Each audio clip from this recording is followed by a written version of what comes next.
I used to think investing was about picking the next it stock to get rich overnight.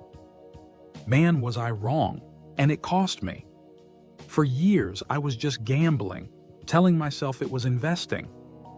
It wasn't until I learned a few tough lessons that I realized real wealth isn't built by timing the market. It's built with time in the market. I was my own worst enemy, and it took losing money to see I was playing the wrong game entirely. So, I'm going to break down the 3 biggest lessons that took me from being a stressed out speculator to a confident, long-term investor. 1. You're an investor, not a fortune teller. My single biggest mistake was thinking speculating and investing were the same thing. Chasing a hot stock hoping it will pop next week isn't investing. That's just gambling in a suit and tie. True investing is becoming a part owner in a business you believe in for the next 10 years. But since picking individual companies is incredibly hard, a simpler path is to just buy the whole market. An index fund lets you do this. It's a low-cost way to own a small piece of hundreds of great companies, saving you from the impossible job of finding a needle in a haystack. 2. Patience is your superpower. When you start investing, there's a constant itch to do something. But studies show that more trading often leads to worse returns. Your most powerful tool is patience, because that's what unlocks the magic of compound interest, your money-making money, and then that money making its own money. For it to work, you have to stay invested. Trying to time the market is a fool's errand. The market's best days often happen right after its worst.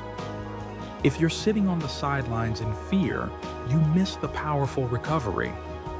Plant your seeds in good, diversified investments, and then give them time to grow. By the way, if any of this is hitting home for you, do me a quick favor and hit that like button. It's a huge help for the channel and lets me know that you're finding this useful. 3. Your biggest enemy is in the mirror. Investing is a psychological game. The biggest challenges aren't market crashes, they're your own emotions, fear, and greed. Fear makes you panic sell when the market drops, locking in your losses. Greed makes you chase a hot stock at its peak, usually right before it falls. Downturns are a normal part of the investing cycle.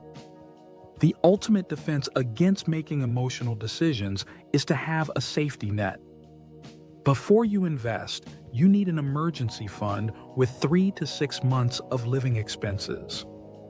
That fund is your permission slip to ignore market chaos because you know your immediate needs are covered. It keeps you from selling at the absolute worst time. So, to wrap it all up, first, stop speculating and start investing for the long haul. Second, be patient and let compounding do the heavy lifting. And third, get your financial house in order so you can control your emotions. These lessons aren't complicated, but they are the foundation real wealth is built on. If you found this helpful and want to see how to put these ideas into practice, watch my next video on the simple way to get started with index funds. Thanks for watching.